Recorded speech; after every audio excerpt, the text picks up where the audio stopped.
I love video games. They're a break from the real world while you can relax and enjoy yourself.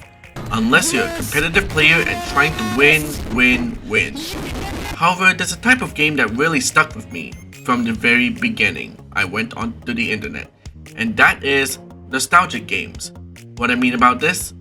Of course, games that I used to play back then, such as flash games, of course, free games that you can download, especially those that have a free trial, and also online games such as Facebook. There's a lot to list down. Those games have a special place in my heart, and I can't imagine my life without them in the first place. And that's also before I actually found out about Steam. Back then, I was just a computer addict, where I would always go onto my computer just to play games. I do have my own computer, but I do not have a phone, and had to consistently ask my mother for her phone, especially downloading new apps where I had to tell my mother to type in her password so that I can download a new game, for example.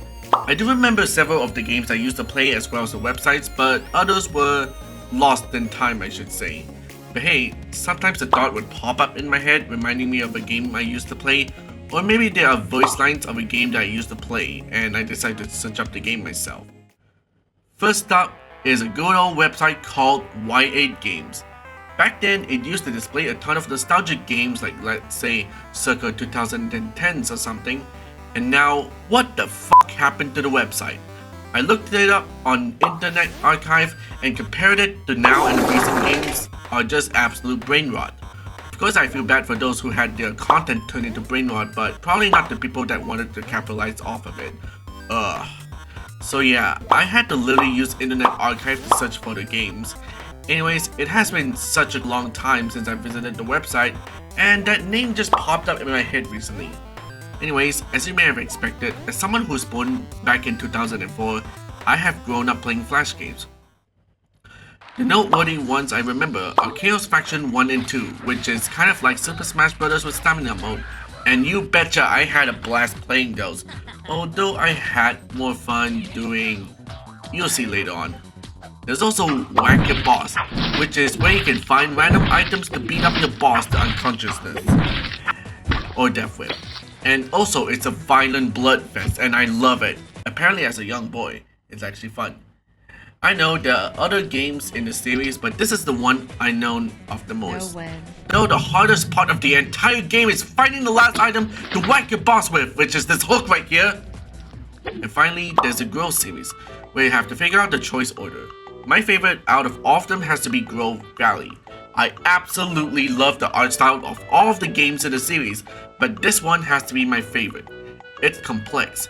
It's actually fun to watch the specialists build the entire valley piece by piece, and it's also fun to look at the end result, though I had to look through guides so I can find out how to get max levels in every Grove games.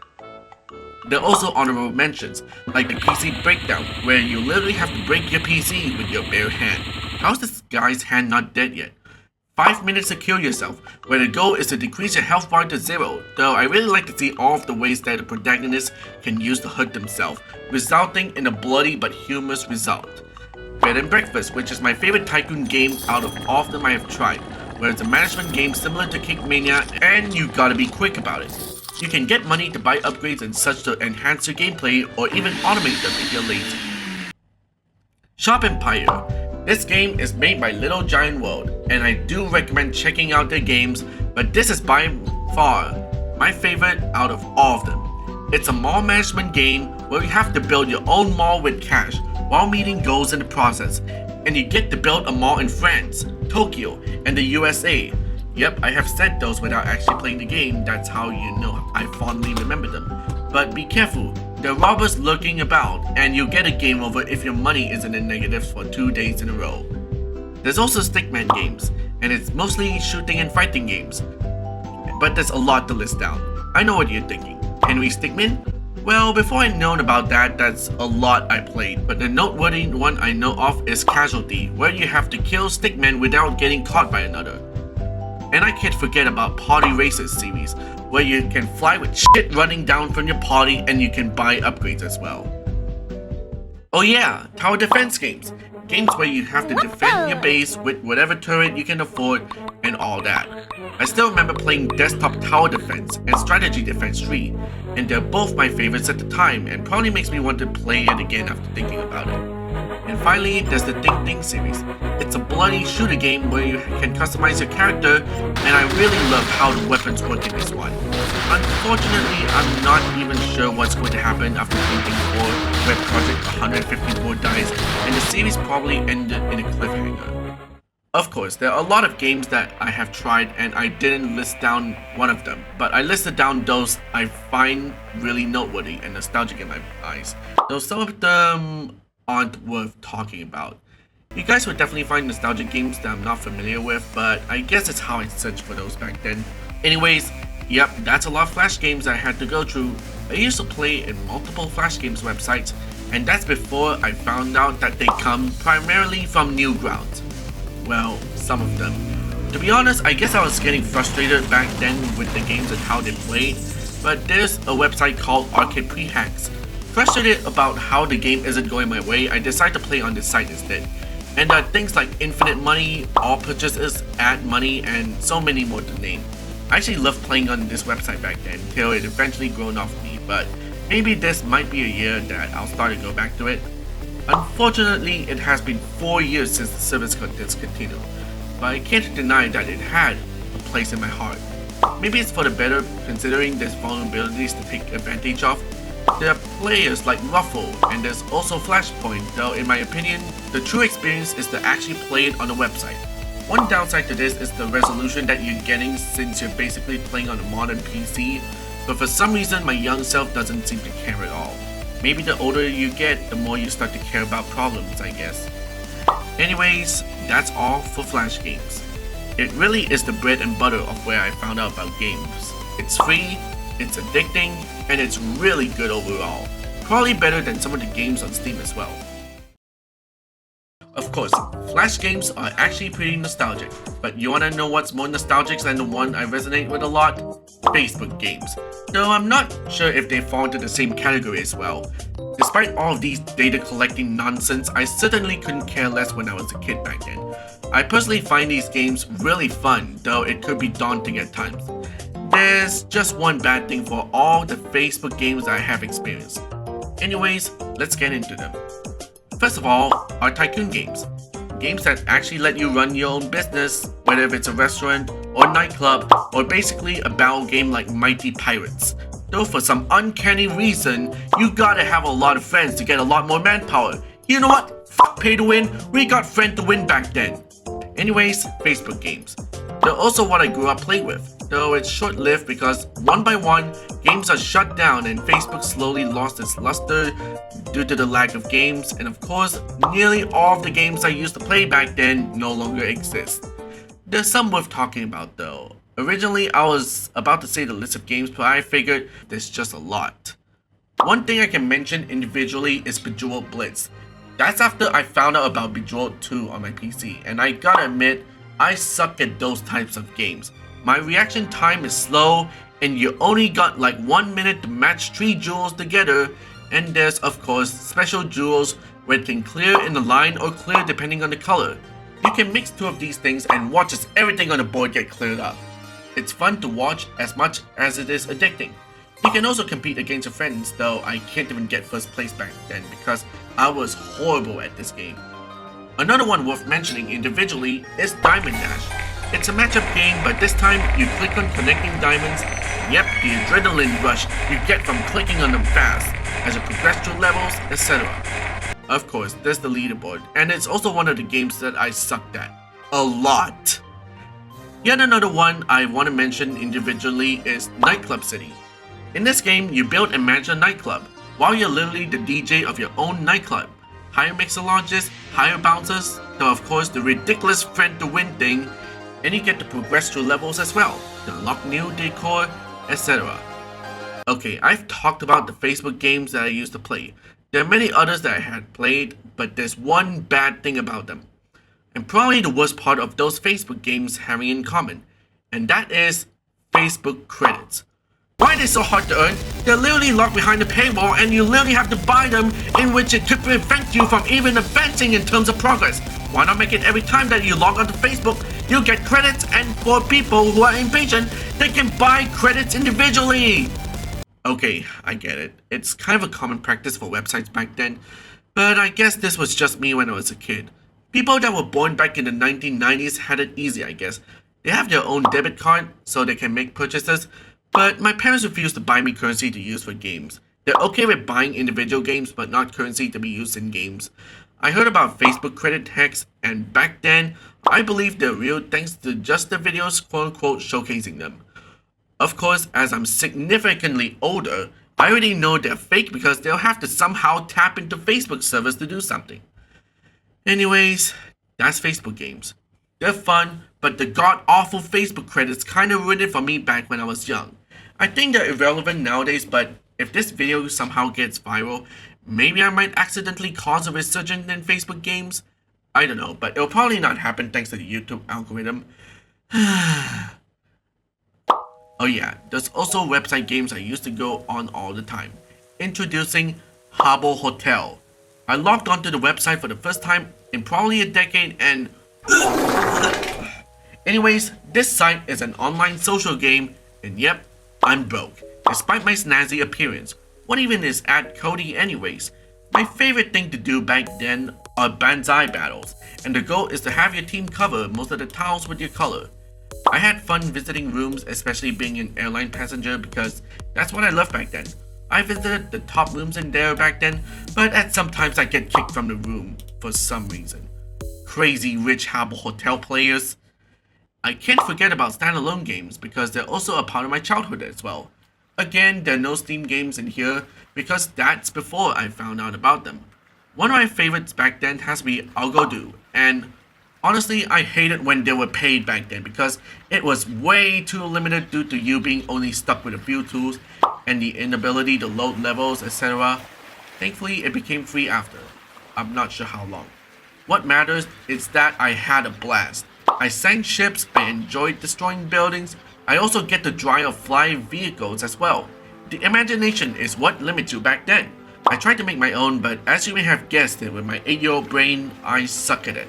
I kept making weird looking ones out of just only squares and circles. Secondly, there's also powder games. You might be thinking, oh, the powder toy? Well, you're actually correct because I actually known about the game way before it got complicated, where you can perform experiments. Funny thing is that I remember installing it on one of the computers in my dad's workplace because back then, my dad used to take me to his workplace and I tend to find something to play on a computer. So yeah. But there's also another game that's similar to that. Enter Powder Game.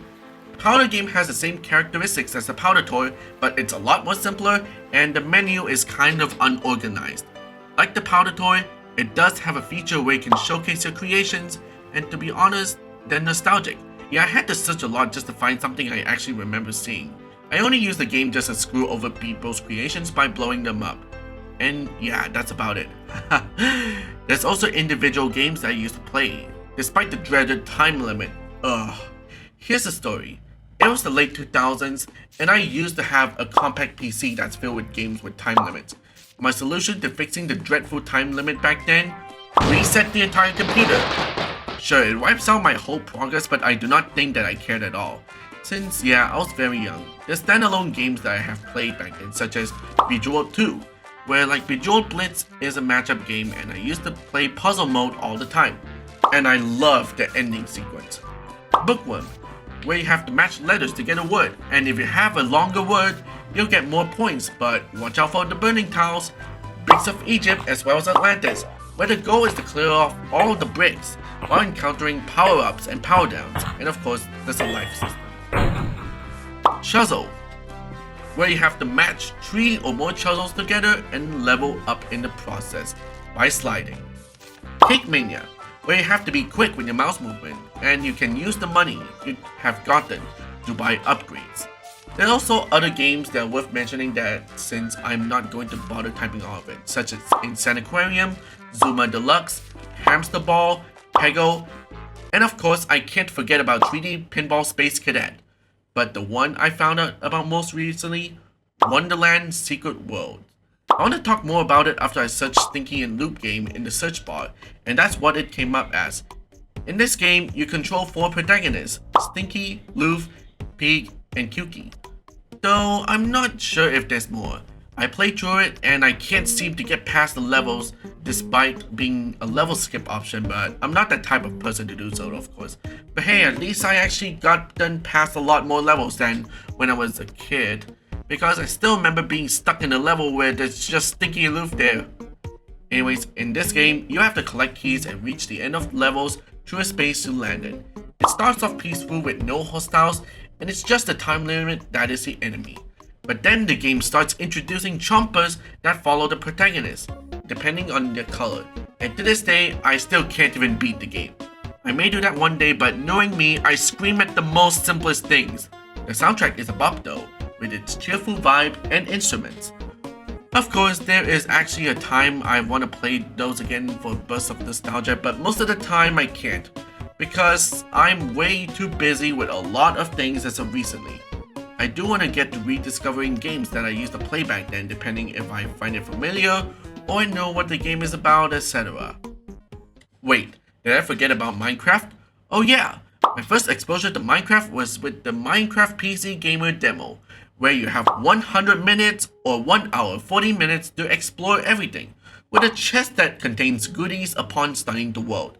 Of course, the game literally lags like absolute hell when I try to play it. I'm still making a 3x3 base, because quite frankly, I don't even know how to build a proper base back then. I just carry everything in my inventory like it's nothing or something.